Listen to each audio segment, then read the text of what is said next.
nuestro Señor. Busca conmigo el libro de Ruth. Vamos al capítulo número 1. Aleluya.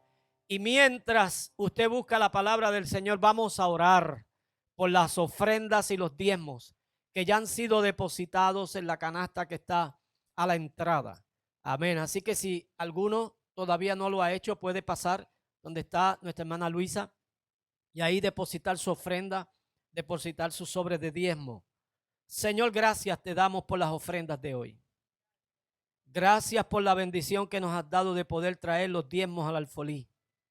Gracias porque tú nos das y de lo que hemos recibido de tu mano sacamos la parte que tú, oh Dios del cielo, nos pides. Sacamos, oh Dios del cielo, el agradecimiento de nuestro corazón y traemos a ti nuestras ofrendas. Recíbelas para la gloria de tu nombre y permite que sean multiplicadas y que podamos cubrir con ellas todas las necesidades que la iglesia tiene y que podamos seguir siendo difusores de esta palabra de manera efectiva. Bendice cada uno de los ofrendantes, aquellos diezmantes, Señor, que se multiplique el óvulo que han traído para la gloria y la honra de tu nombre y que no haya escasez en su casa, que haya pan siempre en su mesa. En el nombre de Jesús.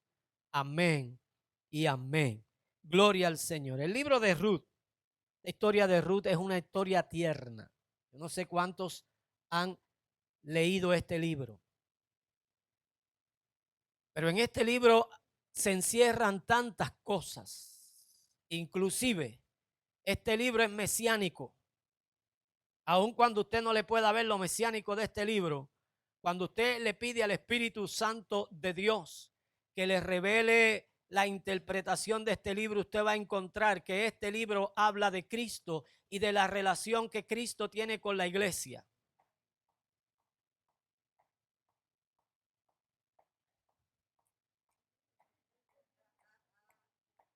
Tenemos la clave. Oiga, está bueno predicar con eso, porque nos acelera y tenemos que avanzar. Este es un libro que tiene una enseñanza extraordinaria. Y te invitamos en esta hora a que tú me prestes atención. Olvídate del que está a tu lado, si es tu esposo, si es tu esposa, si son tus hijos, tus nietos. Concéntrate en lo que Dios te quiere comunicar en la mañana de hoy. Siempre he dicho que Dios no nos convoca a reuniones como esta para hacernos perder el tiempo. La iglesia no es un club social, ni es un club cívico. La iglesia no es una organización. La iglesia es un organismo vivo que está en la tierra para cumplir el plan y el propósito de Dios. Y como está en la tierra para cumplir el plan y el propósito de Dios, cuando la iglesia se reúne, la iglesia presta atención a lo que Dios le quiere comunicar. Y en esta mañana yo quiero invitarte a que tú prestes atención a lo que Dios quiere comunicarte en la mañana de hoy. Y aconteció en los días que gobernaban los jueces, que hubo hambre en la tierra, y un hombre de Belén de Judá fue a vivir en los campos de Moab con su mujer y sus 2 hijos. Aquel hombre se llamaba Elimelech y su mujer Noemí. Los nombres de sus hijos eran Malón y Kelión, afrateos de Belén de Judá. Llegaron pues a los campos de Moab y se quedaron allí. Murió Elimelech, marido de Noemí, y quedó ella con sus 2 hijos, los cuales se casaron con mujeres moabitas. Una se llamaba Orfa y la otra Ruth, y habitaron allí unos 10 años. Murieron también los 2, Malón y Kelión, quedando así la mujer desamparada sin sus 2 hijos y sin su marido. Entonces se puso en marcha con sus nueras y regresó de los campos de Moab, porque oyó en el campo de Moab que Jehová había visitado a su pueblo para darle pan. Salió pues del lugar donde había estado y con ella sus 2 nueras y comenzaron a caminar para regresar a la tierra de Judá. Y Noemí dijo a sus 2 nueras: andad, volveos cada una a la casa de su madre. Que Jehová tenga de vosotras misericordia, como lo habéis tenido vosotras con los que murieron y conmigo. Os conceda Jehová que halléis descanso, cada una en casa de su marido. Luego las besó, pero ellas alzaron su voz y lloraron y le dijeron: ciertamente nosotras iremos contigo a tu pueblo. Noemí insistió: regresad, hijas mías, ¿para qué vendréis conmigo? ¿Acaso tengo yo más hijos en el vientre que puedan ser vuestros maridos? Regresaos, hijas mías, marchaos, porque ya soy demasiado vieja para tener marido. Y aunque dijera, todavía tengo esperanza, y esta misma noche estuviera con algún marido y aún diera a luz hijos, ¿los esperaríais vosotras hasta que fueran grandes? ¿Os quedaría sin casar por amor a ellos? No, hijas mías, mayor amargura tengo yo que vosotras. Oiga la expresión, mayor amargura. Pues la mano de Jehová se ha levantado contra mí. Alzaron ellas otra vez su voz y lloraron. Orfa besó a su suegra, pero Ruth se quedó con ella. Noemí dijo: mira, tu cuñada ha regresado a su pueblo y a sus dioses, su pueblo y sus dioses. Ve tú tras ella. Ruth respondió: no me ruegues que te deje y me aparte de ti, porque a donde quiera que tú vayas, iré yo, y donde quiera que vivas, viviré. Tu pueblo será mi pueblo y tu Dios, mi Dios. Donde tú mueras, moriré yo, y allí seré sepultada. Traiga Jehová sobre mí el peor de los castigos, si no es solo la muerte lo que hará separación entre nosotras dos. Al ver Noemí que Ruth estaba tan resuelta a ir con ella, no insistió. Anduvieron pues ellas dos hasta llegar a Belén. Cuando entraron en Belén, toda la ciudad se conmovió por su causa y exclamaban: ¿no es esta Noemí? Pero ella les respondió: no me llaméis Noemí, sino llamadme Mara, porque el Todopoderoso me ha llenado de amargura. Me fui llena con las manos vacías y me devuelvo a Jehová. ¿Por qué aún me llamáis Noemí, si ya Jehová ha dado testimonio contra mí y el Todopoderoso me ha afligido? Así regresó Noemí y con ella su nuera Ruth, la moabita. Salieron de los campos de Moab y llegaron a Belén al comienzo de la cosecha de cebada. Mi tema para la mañana de hoy no es por lo que pase a tu alrededor, sino por quién está a tu alrededor. No es por lo que pase a tu alrededor, sino por quién está a tu alrededor. Esta historia es una historia muy reveladora. Esta historia es una historia que nos lleva a nosotros a entender que la misericordia de Dios siempre estará presente para sus hijos. Que Dios es un Dios de amor, que Dios es un Dios clemente, que Dios es un Dios que nada lo toma por sorpresa. En un momento dado hay cosas que a veces parecen que llegan a nuestra vida por malas decisiones que hemos tomado. Pero la realidad es que no todo lo que llega a nuestra vida es producto de malas decisiones que tomamos, sino que es producto del plan y el propósito que Dios tiene para nuestras vidas. Y Noemí no entendió en ningún momento el plan y el propósito que Dios tenía para con ella. Pero es bien importante que usted entienda que en medio de lo que nosotros podamos sentir, que en medio de lo que nosotros podamos estar atravesando, en medio de lo que nosotros podamos estar viviendo, la aflicción que tal vez nos está produciendo alguna situación, no necesariamente es que Dios nos está llenando de amargura. Lo voy a volver a repetir. Dios no llena de amargura a sus hijos. Dios no llena de sufrimiento a sus hijos. Él siempre tendrá un plan. Él siempre tendrá un propósito. Y el propósito de Dios se cumplirá. No importa lo que nosotros vayamos a estar atravesando. Por tanto, tú nunca debes verte como una persona amargada. Lo voy a volver a repetir. Nunca te debes considerar como una persona amargada, como una persona llena de amargura. Aun cuando la amargura quiera venir a tocar la puerta de tu corazón, aun cuando la amargura se quiera meter en tu escenario, aun cuando la amargura quiera dañar la atmósfera donde tú vives, tú no debes permitir que la amargura dañe la atmósfera, el clima, el tiempo que estás viviendo. La amargura no la trae Dios. La amargura la produce un pensamiento. La amargura la produce una mala experiencia. Cuando esa experiencia no está canalizada con el plan y el propósito de Dios. Por eso es que tú y yo tenemos que estar ligados, conectados al Espíritu Santo de Dios, para que Él nos muestre el camino que nosotros estamos caminando. La Biblia dice que Dios muestra sus caminos. Y es importante que tú entiendas que el camino que tú tienes que caminar, Dios te lo va a mostrar. Dios te va a mostrar por dónde vas a andar. Dios te va a mostrar por dónde vas a caminar. Pero la amargura no tiene un propósito ni un plan en los planes que Dios tiene contigo. La amargura no ha sido invitada para que Dios haga contigo lo que Él desea hacer. Simplemente son convicciones que llegan a nosotros. Son pensamientos que llegan a nosotros. Y esos pensamientos, aunque no los podemos evitar, no podemos permitir que esos pensamientos se queden con nosotros. Son pensamientos que llegan, pero tienen que convertirse en pensamientos pasajeros. Lo voy a volver a repetir. Son pensamientos que llegan, pero no tienen que convertirse en pensamientos permanentes en nuestra vida. No pueden hacer habitación en nosotros. No se pueden quedar en nosotros. Tienen que ser pasajeros. Así llegan, así se van. La amargura es un sentimiento duradero de frustración. Por eso es que tú y yo no podemos ser personas amargadas.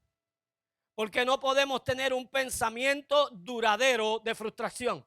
Tú no puedes vivir una vida frustrada. Lo voy a volver a repetir. Dios nos ha llamado a que nosotros tengamos éxito en nuestra vida. Dios nos ha llamado con un plan y un propósito. Y aquel que comenzó su buena obra en nosotros es poderoso para finalizarla. Por tanto, tú no puedes vivir totalmente frustrado, permanentemente frustrado. Y la amargura es un sentimiento duradero de frustración. Es un resentimiento, es una tristeza, especialmente por haber sufrido una desilusión o una injusticia. ¿Y cuántos no hemos sufrido desilusión? ¿Cuántos no hemos sufrido injusticia? Pero no necesariamente usted y yo, porque hayamos sufrido desilusiones o injusticias, porque hayamos sufrido traiciones, significa que nosotros vamos a estar amargados. La amargura es un sentimiento emocional. Y ese sentimiento emocional nosotros lo podemos dominar. Lo voy a volver a repetir. Ese sentimiento emocional lo podemos dominar. Porque la amargura trae consigo peligro. Lo voy a volver a repetir. La amargura trae consigo peligro. Y la amargura te impide disfrutar de la gracia de Dios. La amargura te impide ver todo lo que Dios tiene separado y preparado para ti. La amargura no te va a permitir que tú puedas tener ambiciones para lo próximo, para lo venidero. La amargura no te va a permitir que tú puedas ver que los mejores días están por llegar. El otro día yo pensaba en esto, que muchas veces decimos los mejores días están por venir. Pero no es lo mismo decir mi hijo viene a yo decir mi hijo está por llegar. Porque viene cuando falta mucho tiempo, pero está por llegar cuando ya salió para mi casa. Y yo vengo a decirte en la mañana de hoy que la bendición de Dios está por llegar para tu vida. Que los mejores días están por llegar para tu vida. Que la mejor experiencia está por llegar para tu casa. La mejor experiencia está por llegar para tu familia. Por eso es que tú y yo no podemos vivir en amargura. La amargura te impide disfrutar de lo que Dios te ha prometido. Y el diablo quiere que estemos amargados. ¿Sabes por qué? Porque él está amargado. El diablo no tiene felicidad. El diablo no tiene gozo. El diablo no tiene paz. ¿Sabes por qué? Porque ya fue enjuiciado. fue vencido. Él no tiene ningún tipo de probabilidad. Él vive una vida frustrada. Y él lo que quiere compartir es frustración con la gente. Por eso cuando todo este tipo de sentimiento negativo llega a nuestra vida, quien lo está compartiendo contigo no es Dios, es el diablo. Y tú y yo tenemos que entender que la amargura procura impedir que nosotros podamos disfrutar el favor de Dios, la gracia de Dios, la bendición de Dios. Y el peligro de estar amargados es que una persona amargada va a contagiar a los que están a su alrededor. Por eso es que tú tienes que decirle que no a la amargura. La amargura tiene que ser un ave de paso en tu vida. Lo voy a volver a repetir, la amargura tiene que ser un ave de paso en tu vida. No puede ser un inquilino que toque tu puerta. Lo voy a volver a repetir, la amargura no puede ser un inquilino que toque tu puerta. La amargura tiene que tener un debut y una despedida. La amargura tiene que pasar. Y tú tienes muchas veces que ignorar que la amargura pasó. Tienes que ignorar que la amargura tocó tu mente. Tienes que ignorar que la amargura se metió en tu escenario. Porque una persona amargada amargará a los que están a su alrededor. Por tanto, no podemos vivir en amargura. La Biblia nos dice que el apóstol Pablo aconseja a que estemos siempre gozosos. ¿Cómo? Gozosos siempre. Y siempre es, búsquelo en el diccionario, en el lenguaje que usted quiera, siempre es siempre. Por tanto, Dios quiere que tú y yo disfrutemos de la vida confiados en la palabra de Dios, porque la amargura va a hacer que tú no puedas ver el favor de Dios en tu casa, que tú no puedas ver que todas las cosas en Dios son posibles. Cuando el apóstol Pablo atravesó por donde atravesó, él dijo: todo lo puedo en Cristo que me fortalece. Y es bien importante entonces que tú entiendas que Dios quiere que nosotros disfrutemos la vida, que Dios quiere que estemos siempre gozosos. ¿Sabes por qué? Porque el corazón alegre hermosea el rostro, pero el espíritu triste seca los huesos. Yo no quiero tener huesos entumecidos. Yo quiero tener un rostro alegre. Yo quiero tener un rostro hermoso. Yo quiero estar disfrutando de la vida hasta que el Señor me llame. Y para eso yo tengo que desarrollar un espíritu de alegría. Y yo tengo que rechazar ese sentimiento de amargura por lo que me hicieron. Oiga, a veces nosotros decimos: yo estoy perdiendo la memoria. ¿Cuántos han dicho eso? Se me olvidan las cosas. ¿A cuántos se le olvidan las cosas? ¿Ah? Sin embargo, no se te olvida lo que te hicieron. Sin embargo, no se te olvida cuando te traicionaron. No se te olvida cuando fallaron contigo. No se te olvida aquello que te hicieron. Pues no estás perdiendo la memoria. Te acuerdas solamente de lo que te quieres acordar. Y es importante que nosotros olvidemos el tiempo que nos han hecho sufrir, el tiempo que nos han fallado, el tiempo que nos traicionaron. Porque eso lo que va a hacer es producir amargura, un sentimiento de amargura en ti, que va a hacer que se opaque toda la bendición, el favor y la gracia que Dios tiene para contigo. El corazón alegre tiene que ver con la fe. Lo voy a volver a repetir, el corazón alegre tiene que ver con la fe. El corazón alegre no tiene que ver con lo que está pasando a mi alrededor. Lo que está pasando a mi alrededor puede ser adverso, pero yo puedo tener una confianza plena en el Señor, que eso tendrá un punto o un tiempo de caducidad. Yo voy a disfrutar en un momento dado todo el sufrimiento que yo estoy viviendo. Dios me lo va a permitir disfrutar multiplicado. Yo no sé, pero yo lo he visto en mi vida. Yo lo he disfrutado en mi vida. Yo lo he experimentado en mi vida. El Dios al cual yo sirvo es un Dios que promete y cumple.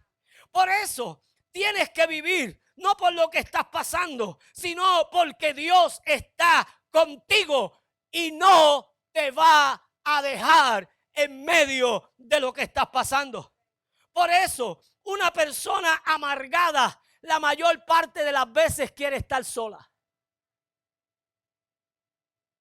¿Ah? O la soledad. Le das la bienvenida a la soledad, como Rolando la serie, que tenía esa canción. Extrañaba tu presencia. Te saluda un viejo amigo. Este encuentro es uno más. Y así vivimos, dándole la bienvenida a la soledad. Y así vivimos, experimentando las cosas negativas de la vida. ¿Sabes por qué? Porque la amargura alimenta lo negativo. Porque la amargura alimenta todo aquello que no aprovecha. Porque la amargura alimenta todo aquello que nos pone a nosotros en una situación deplorable.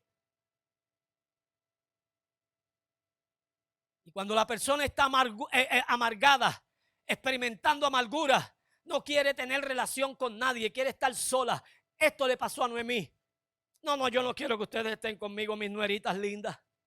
Devuélvanse para allá. Mira, yo te voy a decir la razón por la cual yo quiero estar sola. Ya yo estoy vieja. No tengo marido. Y si tuviera la posibilidad de levantar a alguien, si tuviera la posibilidad de levantar a alguien y estuviera con él, y aún esa posibilidad remota de yo quedar embarazada a esta edad que tengo, los hijos que tuviera en mi vejez, ustedes los fueran a esperar, porque cuando ellos crecieran, ya ustedes estarán como yo estoy ahora. Porque es que la persona que está amargada y busca la soledad, busca cualquier pretexto para que nadie esté con ella. Pero ese no eres tú. Ese no eres tú. Porque tú has conocido a un Dios que no está solo. Porque tú has conocido a un Dios que cuando hizo al hombre dijo, no es bueno que el hombre esté solo. Tú tienes ese conocimiento. Por eso cuando la amargura toca tu puerta y te quiere hacer que tú comiences a vivir una vida de soledad, a experimentar ese despego de la sociedad, esa segregación, la palabra de Dios te corrige. La palabra de Dios se enciende como lámpara que es y te dice, no está bien que estés solo. Y no importa todo lo que tú estés tramando o todo lo que el enemigo esté tramando, porque el enemigo trama cosas contigo. Y a mí no me importa lo que el enemigo quiera tramar contigo. A mí lo que me importa es el plan que Dios tiene con tu vida. Porque el plan que Dios tiene con tu vida es más fuerte que todo lo que el diablo está tramando contra ti. Lo voy a volver a repetir. El plan que Dios tiene contigo es más fuerte que todo lo que el diablo está tramando contra ti. Todo el sufrimiento que tú has pasado es leve y es momentario. ¿Para qué? Para desarrollar un mayor peso de gloria. Yo no sé cuántos quieren ese mayor peso de gloria en su vida. Por tanto, Noemí despidió a sus nueras. Pero hay algo que marcó la diferencia entre Ruth y Orfa. Y es lo que tiene que marcar la diferencia hoy en tu vida. Hay algo que marcó la diferencia entre Ruth y Orfa. Fíjese que las dos estuvieron en el mismo escenario. Las dos tuvieron la misma experiencia. Vivieron en la casa de Elimelech y en la casa de Noemí. Se casaron con los hijos de los mismos padres. Conocieron al mismo Dios. Pero una tuvo una experiencia real y la otra tuvo una experiencia religiosa.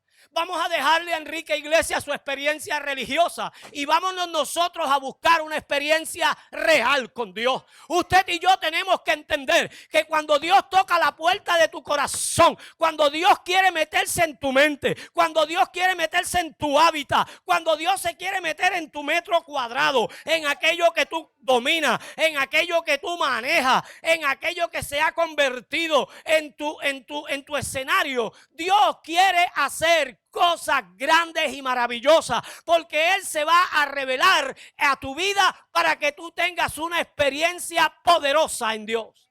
Yo no sé cuántos han tenido una experiencia poderosa en Dios, pero yo he tenido una sobre otra, sobre otra, sobre otra, sobre otra, sobre otra. Y ahorita la pastora Diana decía que nosotros no debemos conformarnos con lo que ya hemos experimentado. Tenemos que buscar una nueva experiencia para nuestra vida. Y yo he venido a decirte en la mañana de hoy que tú no te debes conformar con lo que has experimentado. Tú no debes estar viviendo con lo del pasado, con lo que Dios hizo, porque Dios quiere seguir haciendo, porque Él no cambia. En Él no hay mudanza ni hay sombra de variación. El Dios que hizo hace años atrás es el mismo Dios que va a hacer hoy y es el mismo Dios que va a seguir haciendo mañana, pasado, los próximos años. Por eso es que la bendición de Dios, los mejores tiempos están ya llegando para tu casa. Pero esto hay que creerlo. Y esto hay que confesarlo. Y no es confesarlo con esas confesiones triviales, con esas confesiones que se han convertido en un cliché en la vida de la gente, aún en la vida de la iglesia, que confesamos y hacemos confesiones, pero de labios para afuera. Me parece escuchar a Dios decirle a Isaías: este pueblo de labios me honra, pero su corazón está lejos de mí y en vano me honran. No es que tú hagas una confesión, es que esa confesión tú la creas, porque ya tú has vivido en otros momentos la experiencia de entender que ese Dios en el cual tú has depositado tu confianza está ahí, vigente, que tus circunstancias han cambiado, pero Dios sigue siendo el mismo, que tus finanzas no son las mismas, pero Dios sigue siendo el mismo, que tu matrimonio fracasó, pero Dios sigue siendo el mismo, que tu vida está cuesta abajo como la de Gardel, pero el Dios del cielo sigue siendo el mismo. Él no cambia, en Él no hay mudanza, en Él no hay sombra de variación. Esto no es confesar por confesar. Esto no es pisa la tierra y reclama la que es tuya. Antes de que Abraham pisara la tierra y la reclamara, él salió como mirando hacia lo invisible. Él creyó y caminó sin saber a dónde iba. Ahora yo te pregunto, cuando tú pisas, ¿tú tienes la misma actitud de Abraham? Cuando tú declaras, ¿tú tienes la misma actitud de Abraham? ¿Ah? Dios le dijo: sal de tu tierra y de tu parentela y vete a la tierra que te mostraré. Le dijo a su papá: papá, Dios me habló. ¿Qué Dios? ¿Cuál de todo? Ajá. ¿Cuál de todo? Uno que nosotros no conocíamos. Ven acá, hijo, ven acá, míralos ahí. ¿Cuál de todos ellos te habló? El que me habló no está ahí. No hay una imagen del que me habló ahí. El que me habló transformó mi corazón, volcó mi mente, creó en mí una conmoción terrible, al grado que me dijo que yo te tengo que dejar, que yo tengo que dejar mi familia, que yo tengo que dejar mi parentela, que yo tengo que abandonar la buena posición que yo tengo aquí. ¿Y sabes qué, papá? Yo estoy dispuesto a dejarlo todo por irme tras un sueño, tras una visión, tras una promesa que yo no sé si realmente eso existe o no, pero yo me voy confiando en que Él me habló. ¿Estás tú en esa posición? ¿Estás tú dispuesto a dejar lo que Dios te está pidiendo, exigiendo para que dejes? Porque esto no es confesar por confesar, esto no es pisar por pisar, esto no es poner las manos y declarar es mío. Porque antes de que Abraham declarara era mío, padeció demasiado, sufrió demasiado, lo persiguieron, tuvo que pelear, tuvo problemas con Lot. ¿Sabe por qué tuvo problemas con Lot? Porque se lo llevó y Dios le dijo que lo dejara. Y a veces tú quieres seguir cargando con quien no tienes que estar cargando. Déjaselo a Dios. Si Dios te dice que tú camines confiado, déjale tus parientes, déjale tu familia. Es más, mira, déjale tus hijos a Dios. Pero no contiendas con ellos. No sigas entorpeciendo la obra que Dios quiere hacer con tus hijos, con tus nietos, con tu marido. El marido de Nidia es tremendo.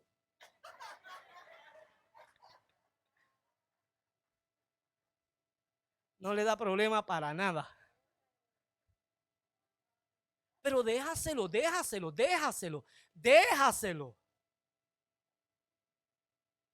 La inclinación de aquellos que están contigo, que no han sido llamados al plan y al propósito de Dios con tu vida, va a ser caminar hacia Sodoma y hacia Gomorra, hacia donde está el mal. ¿Para qué? Para después meterte en problemas. Porque cuántas veces tuvo que Abraham interceder por Lot, cuántas veces tuvo que Abraham salir a pelear con Lot, por Lot, a librarlo de los enemigos. Pero tú y yo hemos sido llamados a cumplir. Orfa dice que había vivido, ¿dónde? En la casa de Elimelech y en la casa de Noemí.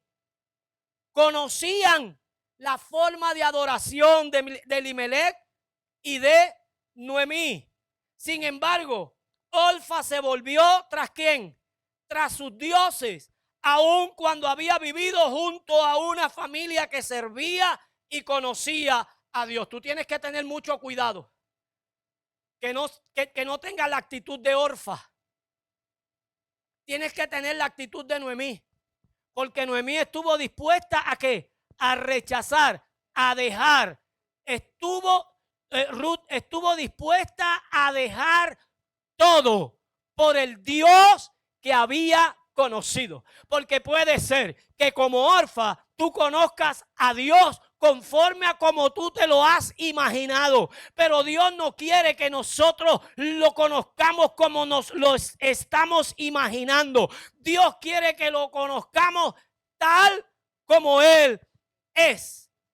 Ruth hizo un pacto con Noemí.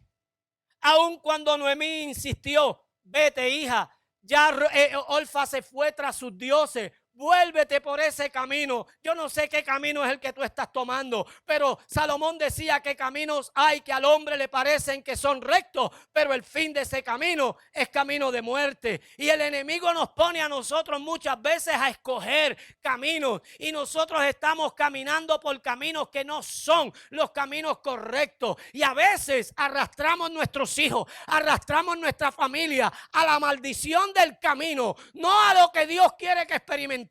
Porque Dios quiere, por lo menos el Dios que yo he conocido, lo que quiere es que yo experimente el bien, lo que quiere es que yo sea bendecido, lo que yo quiere es que yo esté arriba y no abajo. Pero si el camino que yo escojo no es el camino que Dios quiere que yo escoja, yo voy a arrastrar mi casa, yo voy a arrastrar mi familia. Y ¿sabes qué? Las consecuencias de la mala decisión de yo caminar por el camino donde no debo andar, la van a tener mis hijos, la van a tener mis nietos, mis bisnietos y mis próximas generaciones. Por tanto, esto es una decisión sabia que tú y yo tenemos que hacer. Esto no es, yo nací en la iglesia. ¿Y qué? ¿Y qué? ¿Tu mamá rompió fuente en el templo?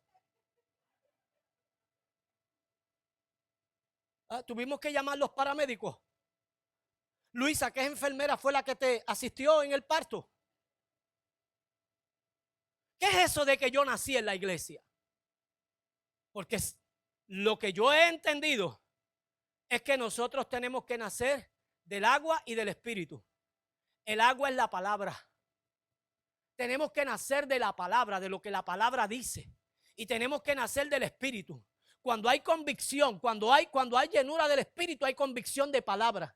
Y la palabra es la que me va a guiar. Y la palabra es la que me va a decir por qué camino voy a seguir. Noemí le dijo a Ruth, vete por el camino de Orfa. Y ella le dijo, no. No me pidas que te deje, ni que me aparte de ti. Porque yo voy a hacer un pacto hoy contigo. Yo no sé cuántos han hecho pactos. Pero no solamente debemos hacer pactos con Dios, hay que hacer pacto con el marido, con la esposa, hay que hacer pacto con los hijos, con los nietos. Hay que hacer pacto con la iglesia del Señor. Hay que hacer pacto con los hermanos de fe. Y ella le dijo a su suegra, bendiga el Señor las suegras. Bendiga el Señor las suegras. Es que las suegras están acostumbradas a que le hagan chistes malos. Que ya lo que están esperando es, pero yo nunca hago un chiste malo de la suegra. Yo respeto la suegra. Yo considero la suegra. Y entiendo que una buena suegra es una mujer sabia en el matrimonio.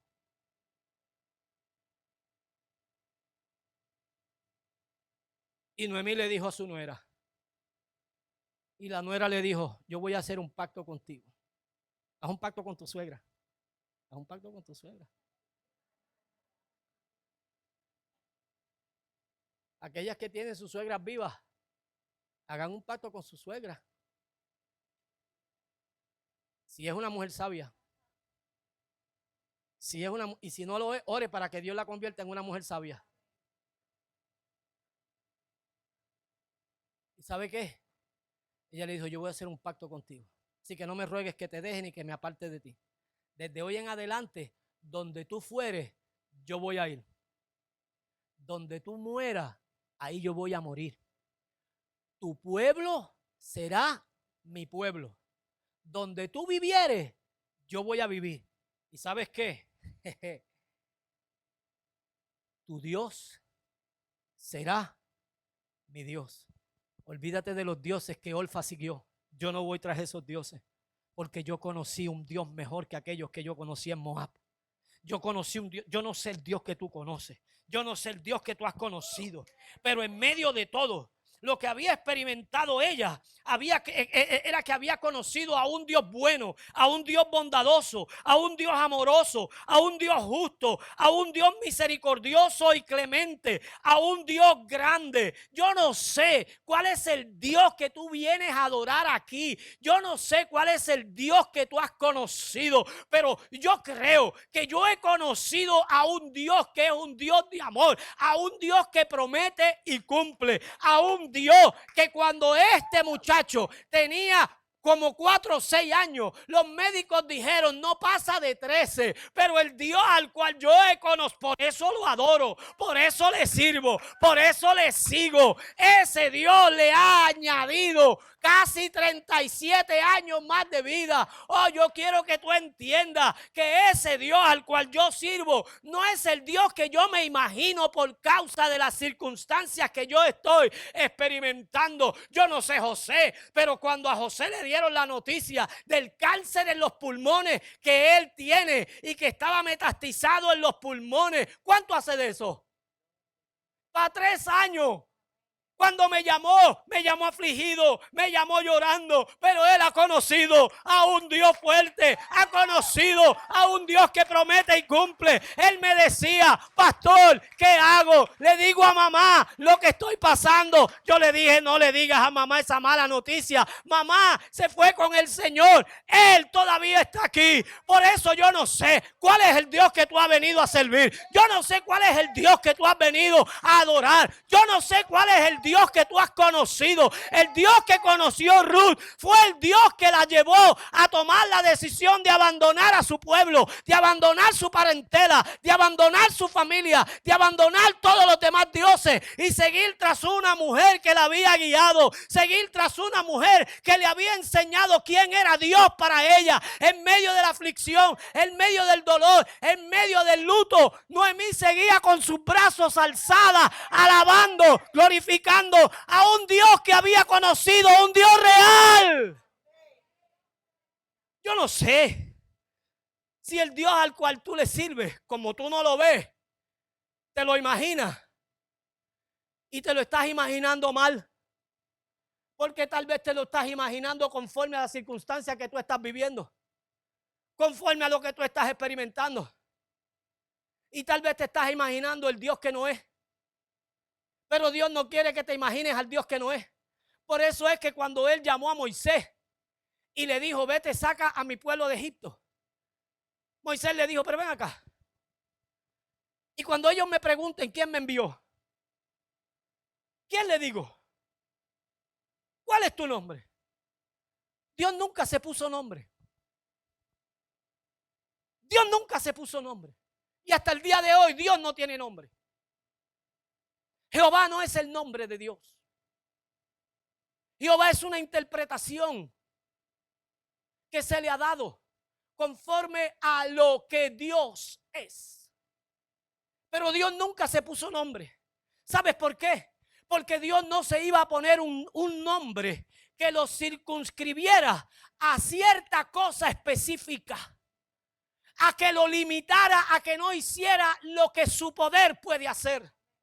Por eso le dijo, dile al pueblo que yo soy el que te envió. En otras palabras, el yo soy de aquel tiempo es el yo soy de ahora. Por tanto, para ti Dios es el Dios que tú crees que es. Para ti Dios es el Dios que tú crees que puede hacer en medio de tus circunstancias. Por eso cuando Israel tenía problemas de salud y Dios los sanaba, ellos decían Jehová Rafa. Cuando ellos tenían escasez y tenían necesidad de provisión, cuando Dios le proveía, ellos decían Jehová Jireh. O sea, ellos le pusieron un nombre a Dios por la provisión que recibían. Jehová Nisi, Él es mi bandera. Cuando salía con ellos a la batalla y le daba victoria. Jehová Shama, cuando su presencia estaba con ellos. El Elohim, el Shaddai, el Dios de lo alto. Por eso Dios no tiene nombre, porque Dios no se limita. Y tú y yo no podemos imaginarnos a Dios con las circunstancias y los problemas que tenemos, porque las circunstancias muchas veces nos hacen ver el problema que tenemos. ¿Y sabes qué hacemos? Nos imaginamos a un Dios del tamaño del problema que tenemos. Y Dios es más grande que eso. Dile al que está a tu lado, Dios es más grande que eso.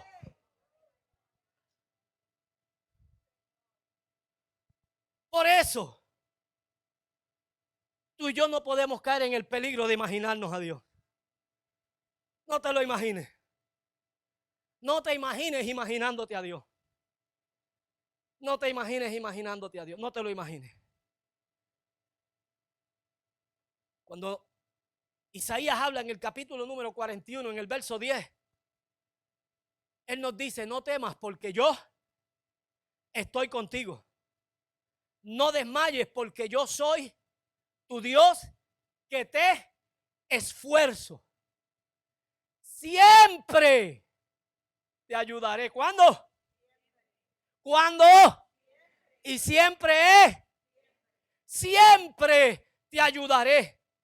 Siempre te sustentaré con la diestra de mi justicia. En otras palabras, yo te voy a sostener con mi mano derecha. Mi mano derecha es más que suficiente. Mi mano derecha te va a mantener de pie. Mi mano derecha va a mantener las cosas en orden en tu vida. Mi mano derecha es la que te va a dar guianza. Mi mano derecha es la que te va a dar la provisión. Mi mano derecha es la que va a sostener tu negocio. Mi mano derecha es la que va a sostener tu casa. Mi mano derecha sostendrá tu familia. Mi mano derecha sostendrá tus hijos, tus nietos. Es mi mano derecha, porque con mi mano derecha te voy a sustentar, te voy a sostener. Pero esto hay que creerlo en fe.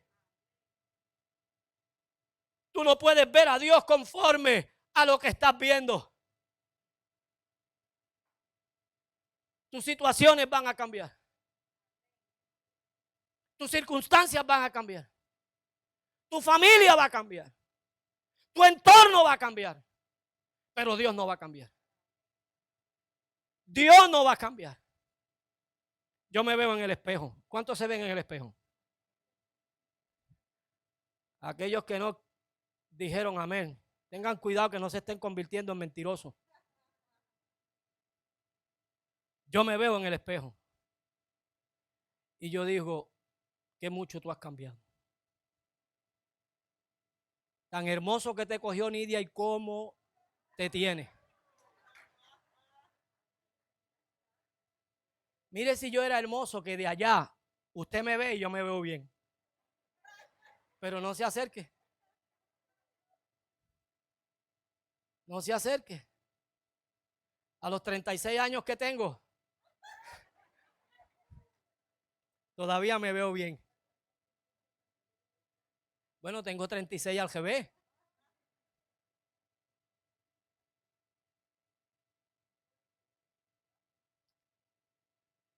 Yo he cambiado. Yo he cambiado. Pero cuando yo miro a Dios, yo no le veo cambios a Él.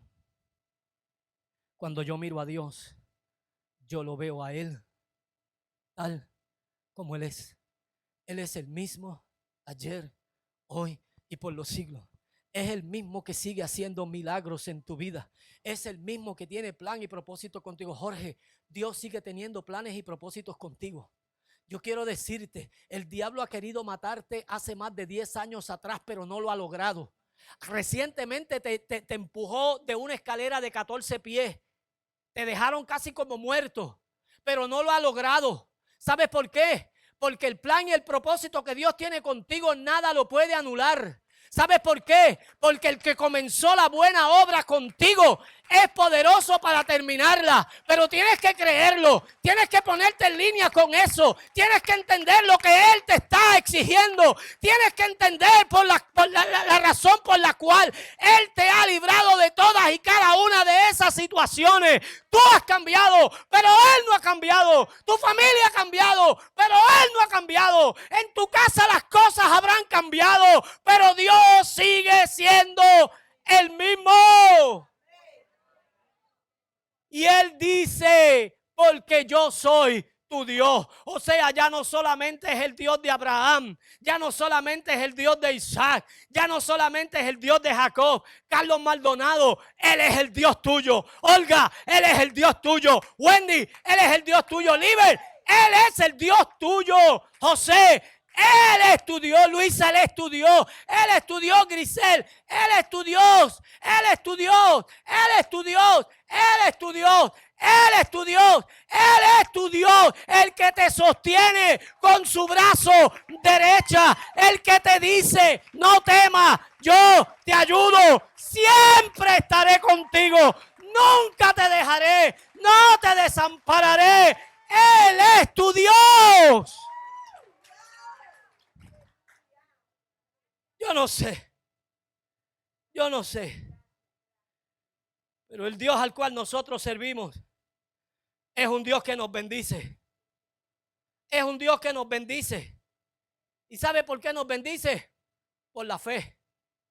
Por eso debes confrontar todo lo que estás experimentando con lo que crees, con lo que confías, con lo que tienes en Dios. No confrontes lo que estás experimentando con tus fuerzas, con tus ideas, con tus habilidades y con tu conocimiento. Es más, yo te voy a decir, hay consejos que los pastores dan que no sirven. Me estoy tirando al medio. Hay consejos que los pastores dan que no sirven. Evangelistas dan consejos que no sirven. Misioneros dan consejos que no sirven. Capellanes dan consejos que no sirven. Y por eso tú y yo tenemos que ser como la iglesia de Berea. La iglesia de Berea escuchaba a Pablo predicar. ¿Y sabes qué hacía cuando se iban a su casa? Lo que Pablo dijo. ¿Dónde está? Ah, está aquí. ¿Cómo lo interpretó él? Vamos a ver. Lo interpretó bien. Y tú y yo tenemos que analizar quién es el que nos está dando consejos. Y tú y yo tenemos que analizar a quién estamos oyendo. Porque muchas veces nosotros estamos haciendo cosas que alguien nos está diciendo y no estamos viendo buenos resultados en la casa. Y no estamos viendo buenos resultados en nuestra vida. En vez de nosotros estar viendo que los climas están cambiando para bien, lo que nos está cayendo a nosotros es una tormenta de rayos y centellas. Y después estamos corriendo pidiendo oración para que el Señor te libre. Pero si fuiste tú el que te metiste ahí por el mal consejo. No podemos permitir que las cosas nos vayan arrastrando y que el huracán nos vaya alando hacia el ojo del huracán. Tenemos que confrontar todas las cosas que estamos experimentando con lo que yo estoy creyendo, con lo que yo estoy confiando, con el Dios al cual yo le estoy sirviendo, al Dios al cual yo estoy adorando. Yo tengo que estar claro que mi adoración Él la está recibiendo. Porque yo puedo adorar, cansarme de adorarlo. Yo puedo levantarme a las 4, a las 5 de la mañana y estar hasta las 12 de la noche adorando. Y Dios ni cuenta se da. Porque no es adorar por adorar, ni como Nidia Caro cantaba. Que cantaba por cantar. Oye, hoy tengo un repertorio.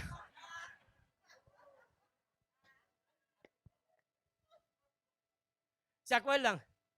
¿Ah? Hoy solamente canto por cantar, sin un motivo de preocupación. Yo era mundano antes.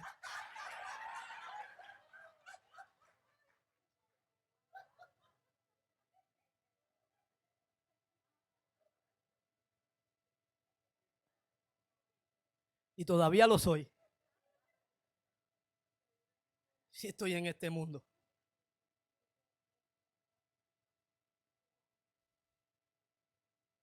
Yo quiero que tú sepas que Dios no te hace justicia por tus lágrimas. Anótalo. Dios no te hace justicia por tus lágrimas. Dios no te hace justicia por tu sufrimiento. Esto no es el más que llore. Esto no es el más que se lamente. Esto no es el más que sufra. Si estás sufriendo, para de sufrir. Él te va a hacer justicia por lo que tú crees. Él te va a hacer justicia por la confianza que tú tienes en Él. Él te va a hacer justicia por la fe. Por eso es importante que Dios entiendas que Dios hoy te dice, en medio de tu situación, en medio de tu problema, en medio de tu debilidad, en medio de tu crisis, en medio de tu enfermedad, Él te dice, yo soy para cualquiera de esas necesidades. Yo soy. No importa lo que necesites, Él es. Por eso nunca quites la mirada del Señor. Porque cuando Pedro quitó la mirada del Señor, él comenzó a ¿qué? A hundirse. ¿Y sabes qué es lo que hace que tú y yo nos hundamos? El miedo. ¿Y quién no ha sentido miedo? El otro día tronó, relampagueó, cayeron rayos, centellas. ¿Ah? Y mi esposa salió para afuera para retratar aquel diluvio, aquel aguacero, y cuando de momento explotó aquel rayo, ¡prá! Cejó el celular.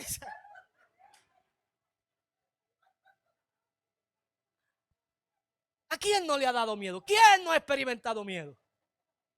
¿Ah? Dito, yo tenía una tía que cuando empezaban así los rayos y las centellas, ella se encerraba en su cuarto y comenzaba a orar. Y estaba orando todo el tiempo que estaba tronando, relampagueando y cayendo rayos y centellas.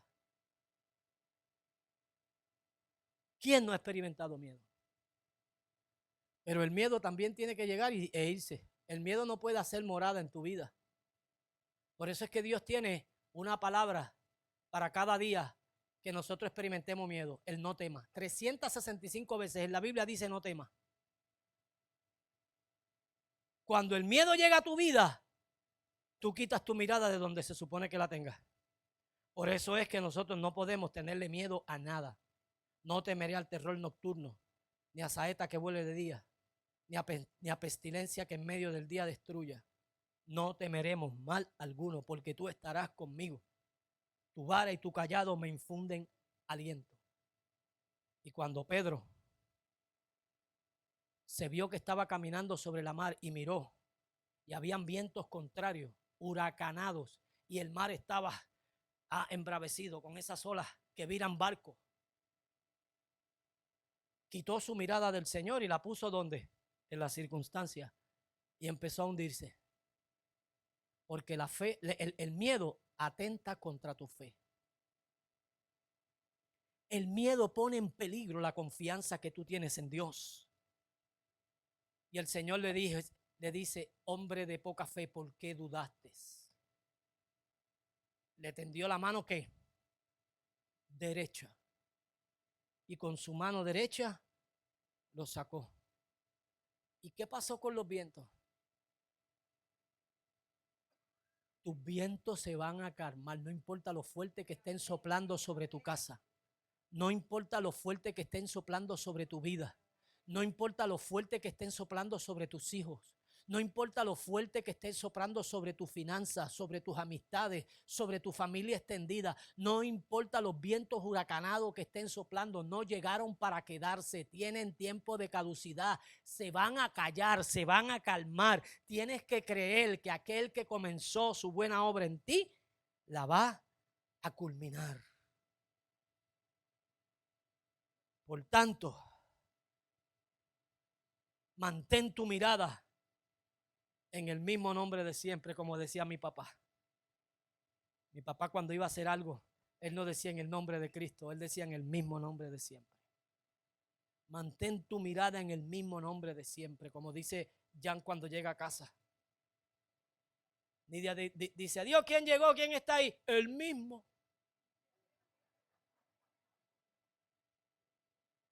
El mismo. Mantén tu confianza, tu mirada en el mismo nombre de siempre. Porque Isaías 41:10 dice que Él siempre te ayudará, que Él siempre te sustentará con su mano derecha. Que tu experiencia de vida no sea lo que pase a tu alrededor, sino que tu experiencia de vida sea por quién es el que está a tu lado. Ponte de pie.